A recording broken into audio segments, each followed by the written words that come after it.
Hi, and welcome to NPN. I'm Whiskey Mike. And I'm keeper.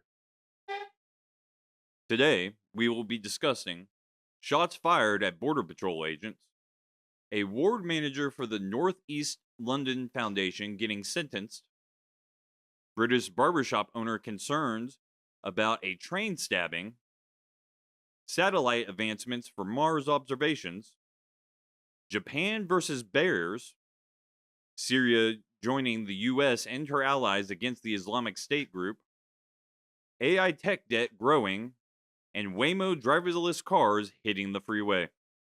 In Chicago, shots were fired at Border Patrol agents on 26th Street. The shooter was driving a black Jeep and fired shots at agents conducting immigration enforcement.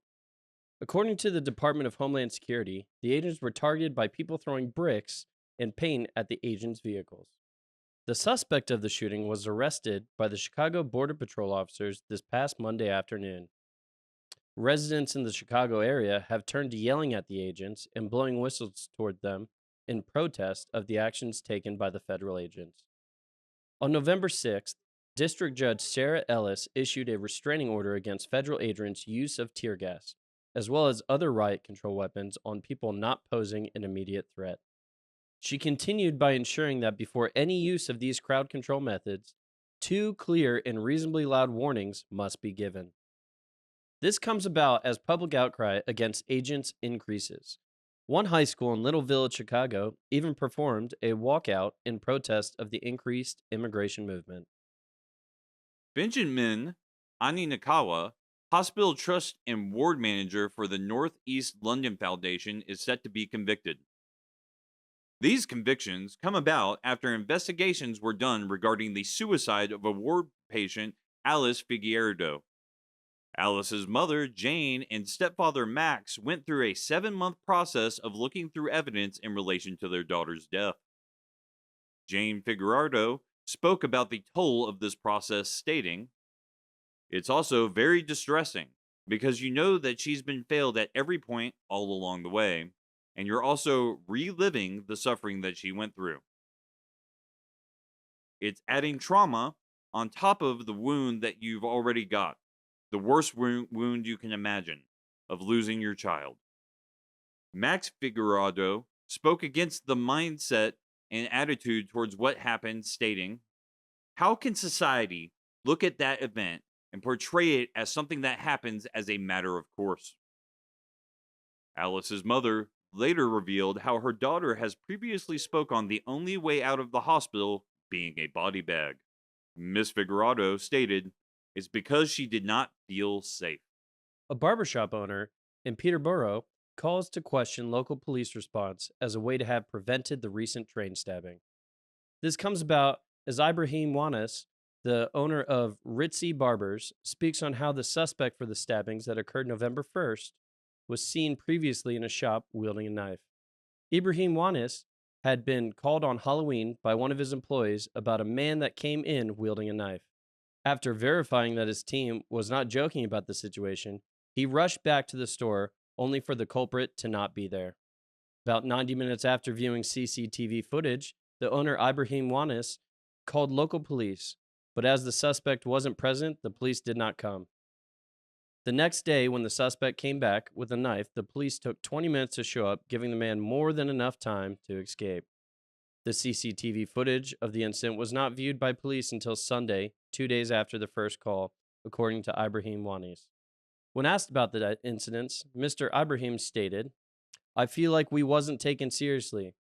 That doesn't weigh quite heavily on us as a team here, because we feel like if they had taken us seriously, would they have stopped the guy?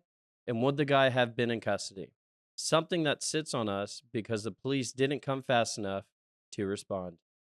A Cambridgeshire police spokesperson had this to say when questioned about the incident. This matter was already referred to the IOC, Independent Office for Police Conduct, but did not meet the threshold for referral. Our internal review continues into any potential incidents relating to events on Saturday. A NASA mission to Mars is set to discover how the red planet lost her atmosphere. The satellite designed to make these discoveries is set to cost less than $100 million, where similar satellites for this type of this mission are usually $300 to $600 million. The satellite, Escapade, is designed to launch atop Blue Origin's New Glenn rocket. Normally, a mission to Mars would have to wait for the Earth's and Mars orbit to line up for what's called the transfer window. This transfer window typically lasts for a couple of weeks and takes 26 months to roll back around.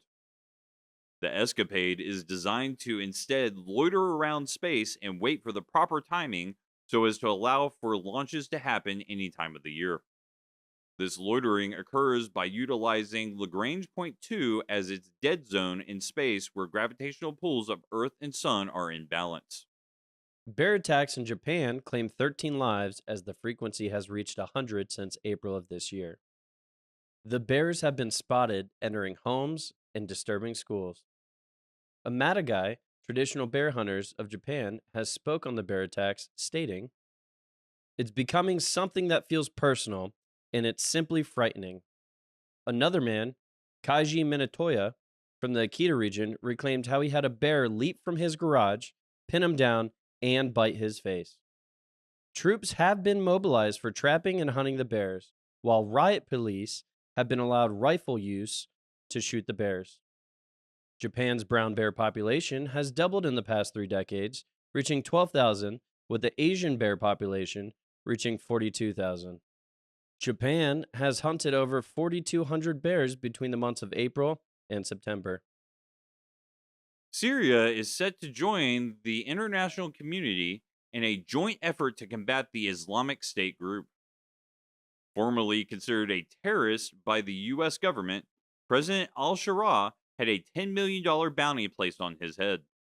According to the U.S. Treasury Department, President al-Shara was removed from this global terrorist list only as recently as last week.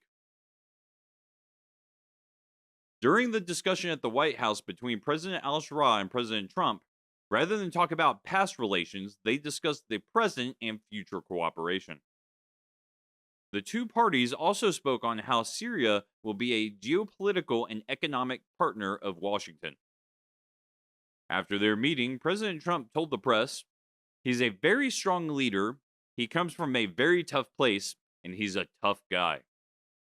Tech giants such as Microsoft, Meta, and Amazon have started to go in debt to fund their AI products. Up until recent AI innovations from these tech groups were funded by free cash flow, FCF. However, the FCF model is not able to keep up with the rising expenditures. According to some sources, the expected AI-related expenses in the next 3 years are set to reach $2 trillion. Not all of this figure is expected to be funded by debt, though, with the expected debt to only be over $1 trillion. Meta, for instance, has taken a $29 billion debt funded by PIMCO and Blue Owl. Some argue that this rise in expenditures is similar to the dot-com bubble and warn of the repercussions of the tanking stock prices for the involved parties. In the past 3 months, companies heavily invested in the AI field have spent a combined $112 billion. The recent rise in investments has brought many investors to keep a keen eye on whether or not the increase in debt will truly allow these tech giants to succeed. Waymo has begun offering driverless rides on the freeways of multiple U.S. cities. Some of these cities include Phoenix and Los Angeles.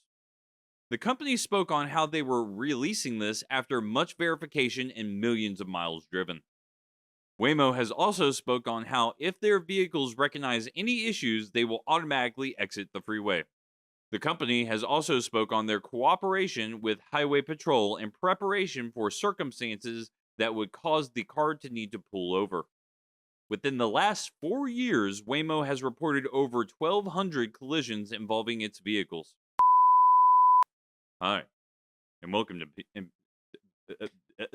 Woo! We're starting off strong. Is this the first paragraph? Yeah, this is the first paragraph. Hold on, gotta get my voice back. Oh, voice back. Benjamin. Benjamin. Woo! I was trying to attack the second word before I finished with the first one. Uh-oh, this is not good. These felons, these convicted These dude bros. guys- president. These convicteds need to get back into the prison system. Let's just put them down. Put them all down. They're all wearing pink. Screw the orange. Oh my gosh, my heart was beating so fast. I'm over here like, man, he gave us every quotation, and then you go into that one, and I was like, there ain't a proper word of English in that. There was like no English in the quotation. I say doing. I say doing cut grass. That's pretty much what that was. Yeah. The satellite, Escapade, Escapade. around there. Escapade. Escapade.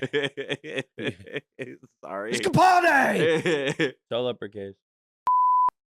Oh my gosh, I was holding that for so long. Good job, brother. That's incredible.